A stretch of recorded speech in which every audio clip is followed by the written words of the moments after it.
A young man who vanishes while speaking on the phone with his father.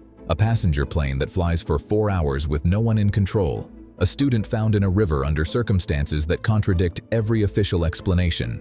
Military personnel who claim to have seen impossible lights and objects in a forest. And a signal detected from Russia that could be the second WoW signal in history. This is episode 8. Subscribe now, because what you're about to hear remains unexplained to this day. Number 5. The disappearance of Brandon Swanson in 2008. 19-year-old Brandon Swanson was driving home after a night out with friends. At 1:54 a.m., his car slid into a rural ditch in complete darkness. Brandon called his father. He wasn't injured, just disoriented, and said he could see lights in the distance, likely from a nearby town. His father stayed on the line while driving out to find him. For 47 minutes, they talked continuously.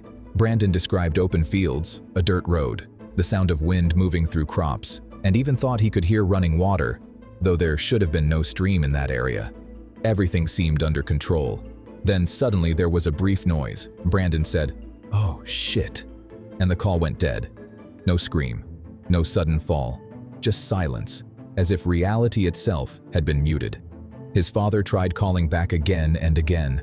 The phone kept ringing, confirming that the device was still powered on somewhere in the field. Whether it was moving or stationary, no one knows. But Brandon never answered. The area was searched with dogs, helicopters, volunteers, drones, and specialized teams. Neither his body, his clothes, his phone, nor a single trace has been found in nearly 2 decades. The trail simply vanishes, just steps from where he should have been. To this day, no one understands what he saw, where he walked, or what happened in the exact second he spoke his final words. No confirmed theory has ever managed to explain how someone can vanish so completely in open land. Number 4. Helios Airways Flight 522. On August 14, 2005, Helios Airways Flight 522 took off from Cyprus bound for Prague with 121 people on board. Minutes after departure, the aircraft stopped responding. Air traffic controllers repeatedly attempted contact, but the cockpit remained in absolute silence. F-16 fighter jets were scrambled to intercept the plane. When they approached, they witnessed something no one should ever see on a commercial flight. The crew was motionless, apparently unconscious, while the autopilot kept the aircraft on a steady course, as if it were flying on its own. Inside the cabin, oxygen masks were hanging down. There were no signs of movement. However, the pilots in the F-16s noticed something disturbing. A man, believed to be a flight attendant, stumbling toward the cockpit and unsuccessfully trying to take control. It was the first and last sign of life recorded in nearly 4 hours. The Boeing continued flying over Greece, indifferent to what was unfolding inside, while on the ground no one fully understood what was happening. As fuel ran out, the engines shut down one by one. The aircraft began a spiraling descent before crashing into a hillside. There were no survivors. The investigation concluded that an undetected loss of cabin pressurization rendered everyone unconscious due to hypoxia, but it does not fully explain how multiple warnings were ignored, why no one reacted in time, or how the flight attendant managed to remain conscious longer than the rest. Nor does it explain the most unsettling detail. Why did the aircraft maintain such a stable and precise flight path for hours, even with the cockpit incapacitated? To this day, the exact sequence of events remains a subject of debate. Before we continue, if you enjoy real mysteries like these, make sure to subscribe. New episodes are on the way, and you won't want to miss what's coming next. Number 3. The unexplained death of Chris Jenkins in 2002. Chris Jenkins, a 21-year-old college student, disappeared on Halloween night after leaving a party in Minneapolis. The last confirmed information places him being ejected from a bar after an argument, left alone without a coat in freezing temperatures. From that moment on, his trail vanishes completely. There are no cameras tracking him, no reliable witnesses, nothing. For 4 months, police maintained that it was an accident. Chris had fallen into the river and drowned. But when his body was finally recovered, the scene contradicted that conclusion. Chris was found lying on his back with his arms crossed over his chest as if he had been deliberately placed. His clothes were intact, showing no signs of a struggle, and his condition did not match that of a body that should have been in the water for so long. The case took a turn when an independent investigator concluded it was not an accident, but a homicide. A theory then emerged that deepened the mystery. Chris may have been one of the victims linked to the so-called smiley face killers, an alleged network targeting young college men near bodies of water and leaving graffiti as a signature. Nothing has ever been officially proven, but the details align too closely to be dismissed outright.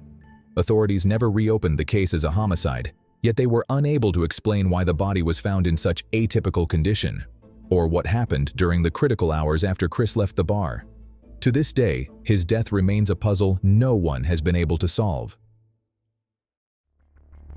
Number 2. The Rendlesham Forest Incident. In the early hours of December 26, 1980, U.S. military personnel stationed at RAF Woodbridge in England observed lights descending into the nearby forest. Believing it could be a crashed aircraft, 3 airmen entered the area to investigate.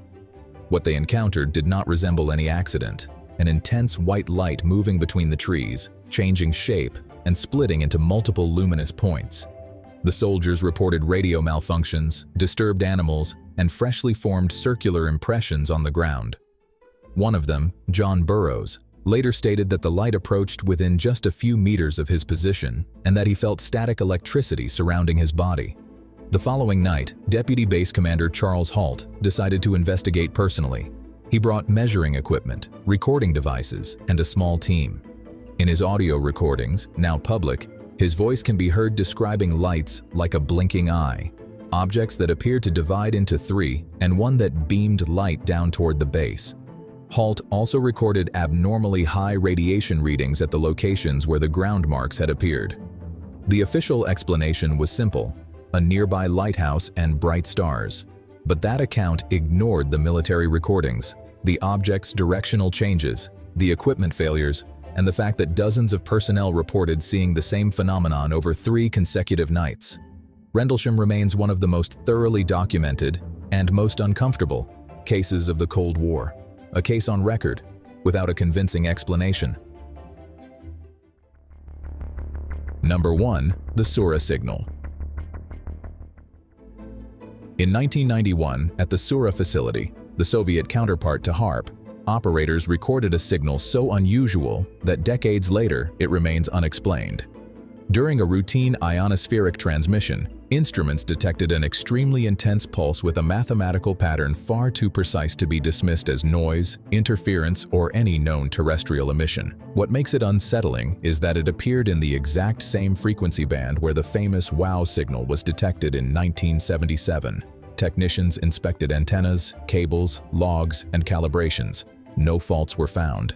The pulse lasted only a few seconds, then vanished, and never repeated itself, despite years of attempts to detect anything similar. Years later, Russian scientists acknowledged they could not link the signal to satellites, atmospheric reflections, military activity, or instrument malfunction. It was described as too orderly to be random and too brief to be a deliberate transmission. In other words, an anomaly that fits into no established category. In the West, many refer to it as the second WOW signal, but several researchers emphasize an even more unsettling detail. The signal appeared while Sura was actively transmitting energy into the ionosphere. That raises the unconfirmed possibility that the facility acted as an indirect receiver of an unknown source, something Soviet technology never intended to produce. To this day, the Sura signal remains buried in academic silence, mentioned only in technical reports, without an accepted explanation. 5 cases, 5 stories where logic breaks down, impossible disappearances, flights no one could control, deaths that contradict the evidence, unexplained military lights, and signals that should not exist. If you want more episodes like this, subscribe and stay tuned for what's coming next.